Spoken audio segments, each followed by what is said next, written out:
let's talk about this for a second, because something came into play, and it kind of comes full circle with something you mentioned earlier and the joke about the DNC, the Iowa DNC, because there is kind of this committee, very nice, there is kind of this committee called the State Central Committee, and they do actually have a lot of power. Now, a lot of these people, and I've noticed in LA, because I'm running for county committee that runs up for State Central Committee, these people tend to be homeowners, they tend to be business owners, they tend to be people who are already pretty set in their environment, and they are, in a strong situation. So I had proposed, amid the call for Tom Perez to resign, which we're going to get to in a moment after this. We're going to jump to that because going after the right person is so crucial, I think, in what we're talking about. And I use the word going after because you're targeting your energy to create change. But so I had proposed that in order to put pressure on Troy Price, I believe that's his name, state party chair, that all that needed to be said was that he was personally risking the Iowa's first in the nation status. Because if Iowa couldn't handle their caucus properly, they can't be first.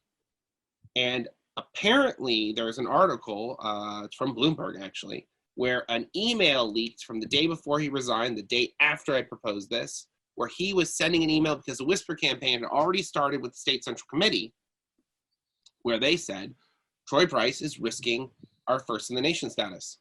And he wrote an email that we have a copy of where he is defending his position in what's happening, and he's still trying to fix it. One day later, he had resigned.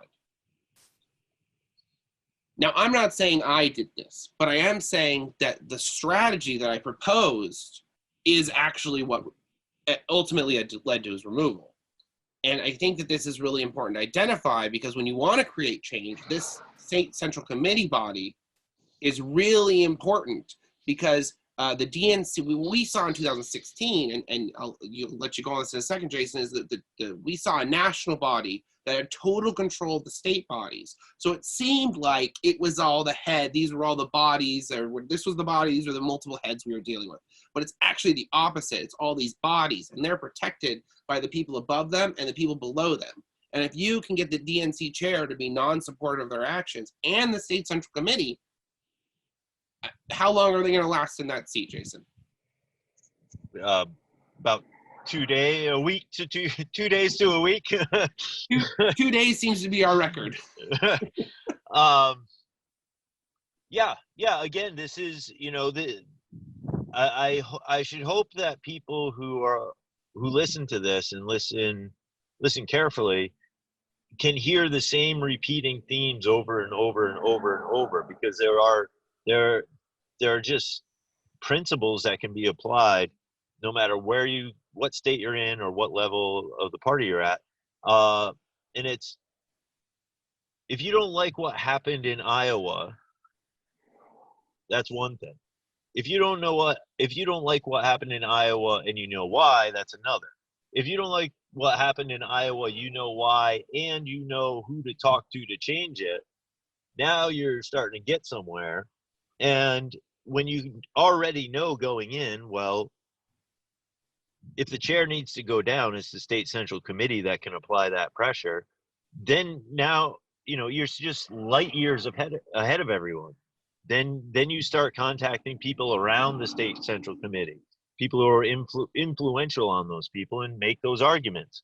You're risking the person in the nation caucus. You're risking the credibility of this entire process, et cetera, et cetera, et cetera. And yeah, I'll leave that thread at that. I could go on, but we can always I'll hold it there. Excellent. Today when we're recording this, hopefully this is going to be out quickly, but it's Thursday as of right now, Thursday, February 13th.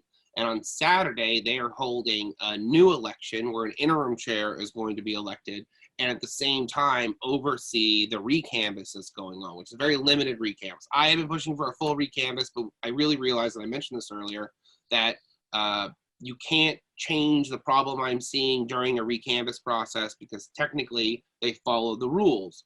The rules use ineligible voters. So that can't be changed until either the state convention process or challenge at the DNC committee. And then after that, when Iowa submits rules to the DNC and they do their formula, it's going to be in 2.5 years, which is in the middle of right in the dead season, right during midterms. You have to show up and challenge and push for that at that point. That sound about right to you, Jason? Yeah. If you're trying to fix the problem, you do. Now, those are your 3 stages that you have. And that's where it's really important. People say, no, this vote is final. No, this can never be changed. No, you got to get involved and challenge every step of what they say. I had a very influential member of the young Dems community who I reached out to for an e-board endorsement so I could run for DNC. And he told me that wasn't how it worked. And I was like, I'm pretty sure it does. And we linked the document. And he was like, oh, he lied to me. And I'm like, yeah. It looks like they did. Dude, man, if you haven't read it yourself, you're at such a disadvantage. I mean, that's a good point. That's a good point. Say that again for the camera, Jason. If you haven't read the document that you're referencing yourself, you're at such a disadvantage because anybody can tell you anything. And you don't know if it's true. On the flip side, if you have read the rules and you can quote a passage from the rules in your argument, half the time, actually probably, 90% of the time, the person on the other side of that argument hasn't read the thing. They don't know what you're saying. They don't have any way to really even challenge what you said because they can't even make an intelligent point, and you're done. It's really true. It's really true. And I think there's something to say, and this is how I've actually gotten a lot accomplished, and it's actually a very Bernie Sanders methodology, is that the people we actually put in these positions that are very nice and kind, they don't read the rules. The people who want to create change. And when it comes to a committee, right, everyone wants to be the hero. And so if you give them the piece, the tool, the line to read, they will always step up to take it because they regret not knowing what to do in this moment. And so if you seem like this is how I got the whole superdelegate reform done. This is how we've gotten so much accomplished. And that's why it's hard also to get credit for the work because you're literally letting somebody else say the words. But this is a lot about Bernie Sanders got things done because sometimes passing the bill is more important than having your name directly attached to it. It depends what you care about. It depends what you care about. If you care about getting the thing changed, absolutely. It doesn't matter if I'm standing there saying it or somebody else who's just as effective saying it says it. Great. If I want the credit, then that's a different story. It's much harder to get yourself in the position where you can both do the effective change. There's something about being in these elected positions where they can create change, where you're very limited by what you can actually do in a given situation. So like people like, well, you got into rules committees because the state party chair there likes you, but someone like me that's constantly pushing on these envelopes, it's hard to get in these positions. So you kind of got to make it happen however you can. And I think this is going to be a thing for everyone watching this to recognize that just because you're not elected, appointed, or hired, it doesn't mean you can't facilitate major change by reading the rules and trying to figure out the strategy. That's when I first started with all of this, that's all I did. And I can't tell you, I organizing for the state party convention here in Hawaii in 2016, because I knew what the process was. I had the link to the form you need to sign for this, that, or the other, because I could encourage people to go who couldn't pay the fee to the convention, because I said, hey, it says here in the rules you don't have to pay a fee. All of these things, I mean. On that note, by the way, I want to jump in. There is a rule because everyone complains about the hotels. This is a good example of where we should be on top of this. There is a rule about equitable housing. So the rooms are supposed to be cheaper. Like if you go to the DNC meetings, the rooms are cheaper when you buy them through the DNC than they are when you buy them individually. And the DNCC, the convention, did the opposite of that because they sold us out for suites. But it wasn't just the Bernie delegates, it was all the delegates. And that's actually a violation of the rules because it's not equitable housing. So this is a good example. That's a perfect example. One thing, I'm here in my car just hanging out, but I would have, if I had my computer in front of me, or if I had really committed this to memory. It's a lot. It's a lot. But here's the thing. So what I was going to say is about Iowa. There is basically, it's just one line, I think, in the delegate selection plan that says that presidential preference cards will be utilized to record the vote for whatever, for posterity's sake or something. But so it says in the delegate selection plan that this is going to happen as a method to ensure that we have a good paper trail. In order to do a real recanvass, you have to go to be able to go back to the beginning and rework the whole thing if need be. There will be these cards used. So if you're making an argument that the caucus was improperly run, was the delegate selection plan was not implemented properly, being able to, I don't have a printer either, so I didn't print it out, but if you can just stand there and hold the piece of paper in your hand and read from the piece of paper and say, the Iowa Democratic Party will be utilizing presidential preference cards, which will be, held in such a way until the national convention is over. And you say, did that happen? No, it didn't. You've won that argument. Okay, point two. This says that the results will be securely transmitted using electronic means. Did that happen? No, that didn't.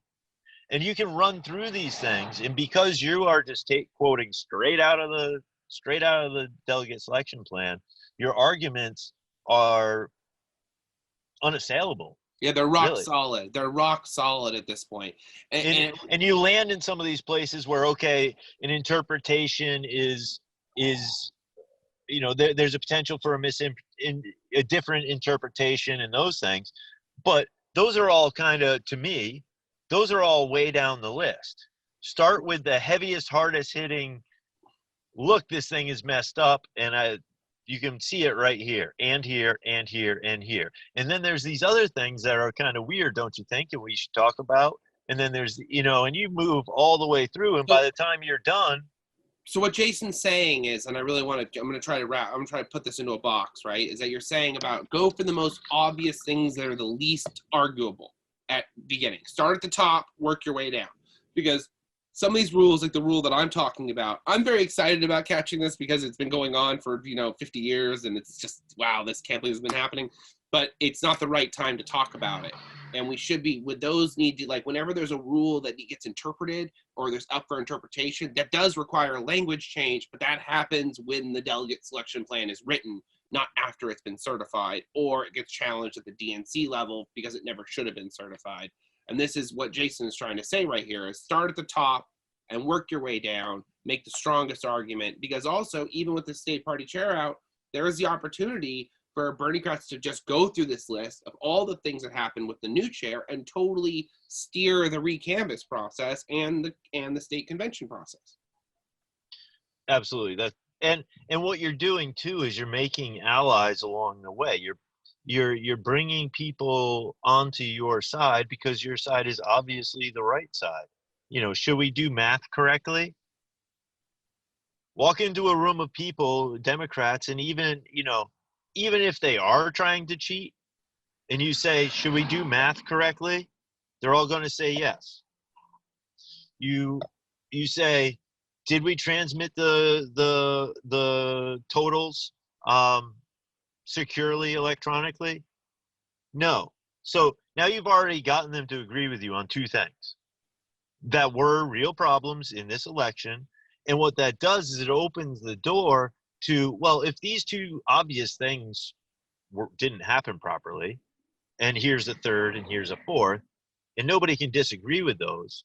Okay, so now we've determined that there are issues, multiple issues with this process. And you can just keep, anytime somebody says, oh no, you're bullshitting, oh no, there's no problem, oh, you're making things up, you can just loop right back around to that thing that they've already agreed with you on Yeah. and say, look, Once you hit your like wall with them, you hook back around to the start and you go, okay, let's say that's not, but we know how far we can get with that person. And you start back at the top and then you go through the things and just get back into the position of control, because that's what this is a game of. You can't assume I mean, and when it comes to Iowa, and we're going to see this in other states, we're about to see this in Nevada, because Nevada's going to be, we should prepare talk for a ourselves second on mentally and emotionally for Nevada. Yeah. I'd like to say a few words about Nevada. So one of the things we saw in response to everything was people calling for the chair of the whole DNC, Tom Perez, to resign.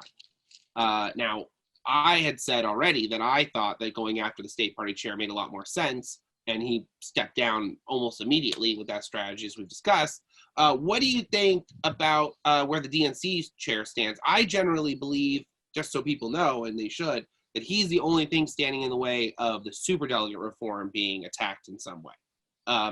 Because it's like his signature reform.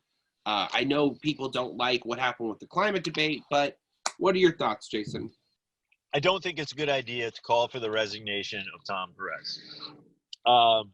Some of the most basic reasons why is I have yet to find anyone who is calling for the resignation of Tom Perez who even knows the process by which the interim chair, who would be appointed essentially, they would be the chair up through the convention, through the national convention.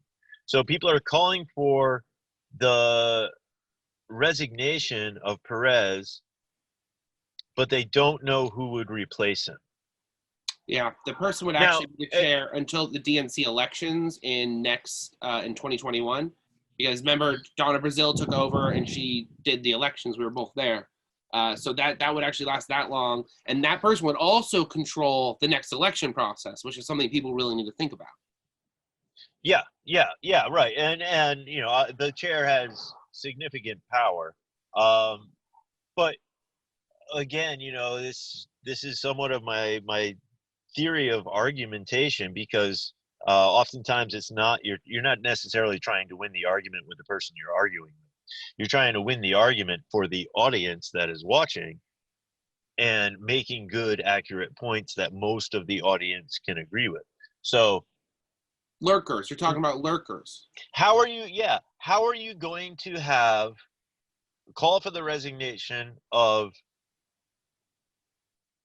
it's hard because our president is such an asshole, but I can think of a lot of ways. I think it's a very popular concept right now. But it's like, if the president is better than the vice president, but you don't like something that the president did and you want them to resign, and now the vice president, who is worse, is going to be in line, would you call for the resignation of that president? Actually, it doesn't make any sense. President, you don't know, with Mike Pence as a product of a lot of really bad stuff, we really don't want him in charge, and he understands government better than Trump does, which has been my whole problem with it. Right, sure. And we can make arguments of, is effective worse than just kind of killing the country in general or whatnot, but point being, how can you call for the resignation of somebody when you don't even know how the next person is chosen? Yeah, there's a lot. That's absurd. That just shows the lack of any. That's not even a plan. A plan, I think, has to have like 2 steps at least. That's like a 1-step plan. Throw out the person I'm mad at, and then you end up with whatever you get. And what's amazing is the people who are calling for the resignation of Tom Perez are the very people that expect the very worst from the DNC at every moment, sometimes irrationally so, and also subscribe powers to the DNC that they actually don't have. But so these people who are very cynical of the DNC are calling for the resignation of Perez, not having considered how the next person comes into line. And if they had, then they could go back to their general cynicism and say, should I expect something better than Tom Perez from the DNC or from the leadership of the DNC? It is an ironic twofold how people say both we need to get rid of these people and trust them to give us a new leader, while at the same time we don't trust a single decision they make. It does sort of seem like they're at odds with each other, which there's been a lot of that in referencing to make the DNC evil. Like, I'll give you a funny one. In Iowa, there is a former chair complaining that they were forced to use the app when actually they had proposed an online caucusing plan as their original plan, which was crazy. It was totally, and there's no way on the Russia thing, the tail of that, the DNC is going to approve this. So obviously it's a setup to say, no, choose something else. And they're like, okay, we'll use this app, which is where all the thing went. And people are using this guy's tweet saying, oh yeah, the DNC forced them to use that. But with a quick research on this guy, you can see that he got removed from his office as a state rep because he called one of his colleagues an N-word on the state floor. You can't go using this guy to defend you when the quickest Google search ever shows him to be a very toxic individual. Right. And there's, frankly, again, it's like you don't necessarily need to go to the bottom of the rabbit hole to fix the problem. And shit gets real dark down there, and it's like people saw different things. There's different accountings of why was the app used in Iowa. There's different accountings. There's different accountings from people who are generally speaking on the same political side. So I think a lot of times, and I have this tendency too, is to go so deep down because I want to know, because that's just my personality. But sometimes it's not necessary to you don't need all that information to make an argument that gets you where you're going. Right. So you're saying it's like people get into these dark holes where there might be some truth at the bottom of it, but it doesn't actually help you solve something right now. Right. If you're essentially an investigative journalist in that area, dig as deep as you can, as wide as you can, whatever, find out all the information. But if you're a person who is trying to affect the system, to bring up things, what you just brought up, that very subject, I've heard differing opinions from different people who are aligned in the whole Bernie thing. Movement, we call it the movement, but I think there are different movements inside the Bernie thing too. So it's a good point. It's like a movement of movements. Yeah. So if I hear from one person who I generally have agreed with in the past and feel is, saying these things in good faith, and I hear something different from another person who I feel the same way about, obviously there's some misunderstanding from one or both of them. And so it's kind of like when you hit that point, for me, I question, do I really need to go further in this as a line of argument? To learn from those people, to call those people up and be like, hey, tell me more about what you're talking about here. And then go talk to third parties and whatnot. If you want to do that and find out that information, which oftentimes you would or I would, that doesn't mean that we necessarily have to drag the whole world down into this thing of like, well, but who was in the room, and but they passed a note to that other. It gets too convoluted at a certain point, and that's really the point where we try and draw out what these rules are. We try to affect the change we can and recognize when we can't make the change that we want to see just now, but when can we put it on the calendar, mark it down, and that's something we talk about because we doing the delegate stuff. I mean, I know I keep saying it, but this is how I figured out how the process shifted. So we had worked together during the convention process, and I think it was a very eye-opening experience how unfair the process can be handled. And I think as we've tried to figure it out, this time we're going at it, and I do feel like we're starting to untangle the knot. I feel like we're actually really seeing the knot for what it is, and we're beginning to really get to a place, because it's going to be knotted no matter what. If we don't step up and use the power of our movement in order to untangle this problem, it's going to be tangled forever, and it will be manipulated to oppress people.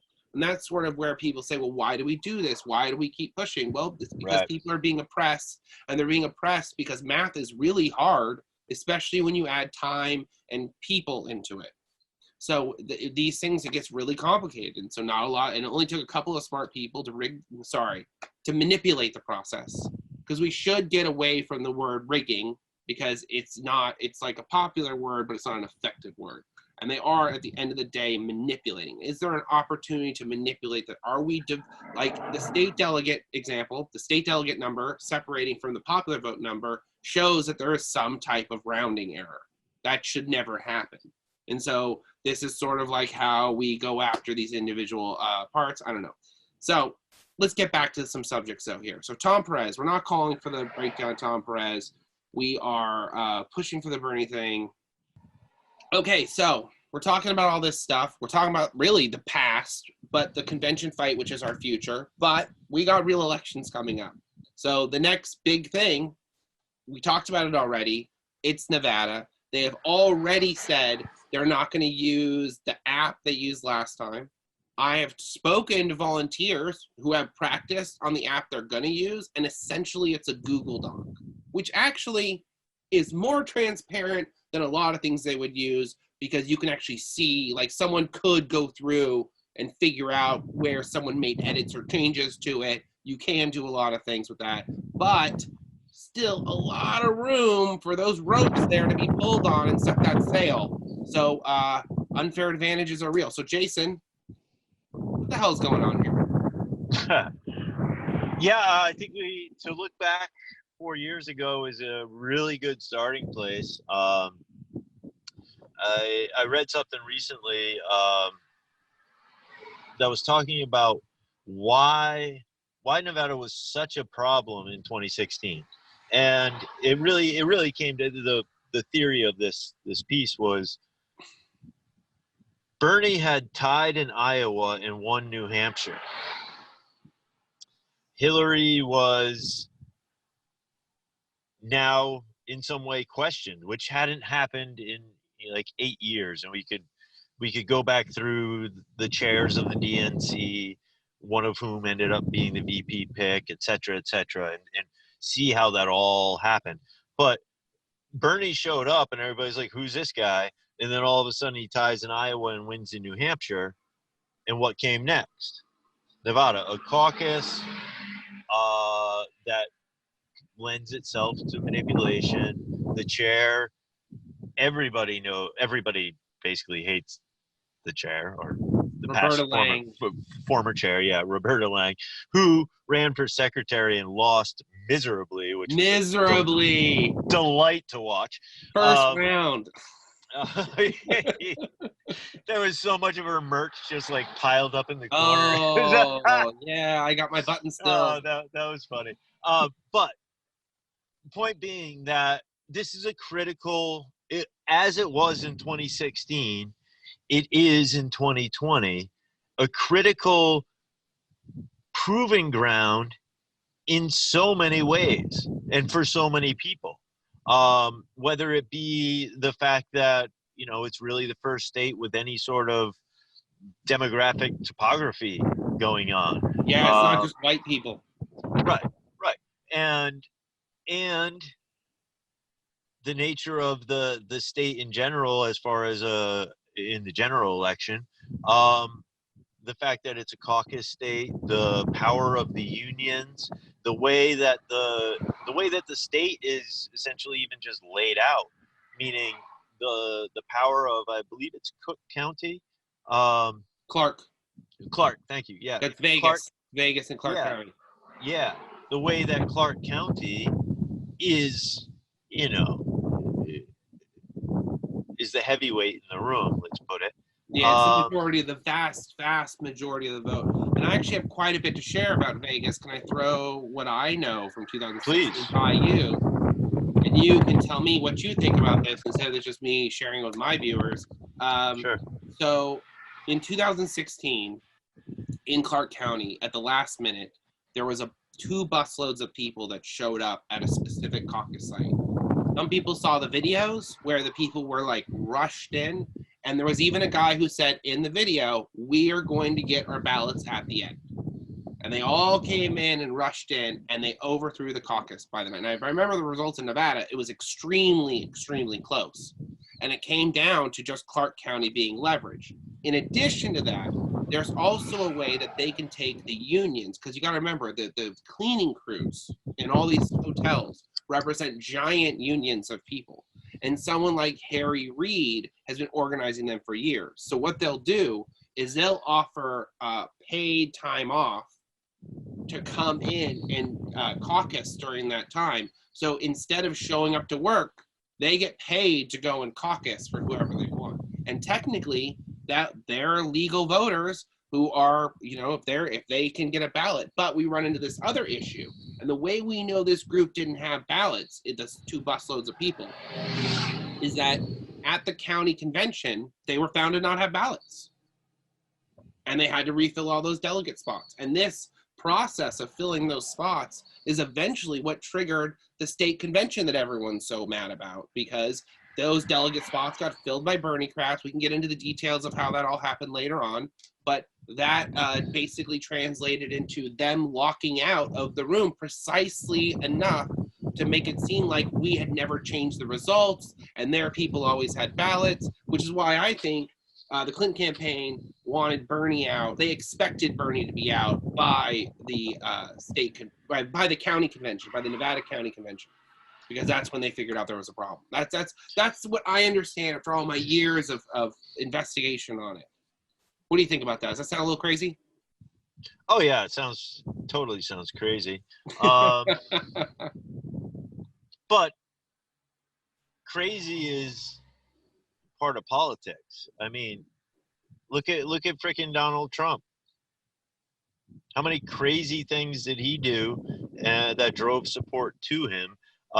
And anyway, we won't get into that. Well, he's still very popular too among his base. I mean, we're going for an incumbent president who is really maintained his popularity and fundraising. The general election is going to be some serious shit. But I think that the moral of the story here is, and this, no matter if we look at Iowa this year or Nevada in 2016, it's a matter of once these things happen, they're very difficult to get back.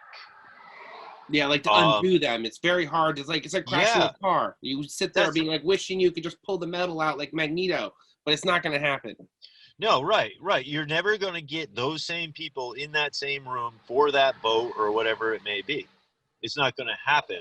And so our opposition, or frankly anyone who wants to be corrupt on any side of the line, if they have already looked at all of this and they already know that, if you go into something knowing that if I can manipulate this process for 3 hours, there's no way they can ever recreate it and get it back. Sure, they can, I'll resign 10 minutes later. It's done. I served my purpose. Got a tough question for you. Do you feel that the Bernie Sanders campaign, based on everything you went through in 2016 and know, is properly preparing the movement and his supporters for the next phases of this process? I would have to say no. Unfortunately, I would have to say no. I feel like I see a lot of things improve in the campaign in general from 2016 till now. But some of this inside baseball stuff, meaning the messaging and things like that, that's all fine and good. But this inside baseball stuff that is not grassroots oriented, that is insider based, they're not. It seems like there's some sort of partition between the grassroots and the insider group, and the problem is that you end up putting people who show up. They've showed up 7 times and had the location change on them twice, and they've jumped all through all those hoops and jumped the hurdles and all that stuff, and they have, by sheer willpower, gotten themselves into the room, the appropriate room that they need to be into, and yet don't know what to do there, because all the things leading up to that was them just being like, you know what, I'm just going to keep going, I'm just going to keep going, I'm just going to keep going. And that drive can get you in that room. But then if you don't know what to do once you're in that room, you simply don't know. Yeah, and that's really the point I think that we need to really be talking about here if we want to drive this issue. And also at the same time, we need to be figuring out who those people are who jump through those hoops, because those are your ultimate super volunteers. When you're sending out people to go and meet, and when I say knock on every door, it's because you need to find whoever these people are with the true will and determination to jump through these hoops and go through these things and take direction, because they will take direction because they're willing to go jump through hoops. And those people are like, a lot of them became delegates in 2016. A lot of them. Some people that were delegates were not as great of people, but the idea is that we should be supporting and like giving them as much as they need. And part of that is making sure they're going to be successful after jumping through all those hoops. And that was a critical problem in 2016, and it appears to be a critical problem again. And I think that if people just, it's not like you have to take us and hire us, even though we can fix this problem, but someone has to identify that this is an issue, because it's going to run everything into the ground. And that's sort of a real thing we need to talk about. Like the long-term movement.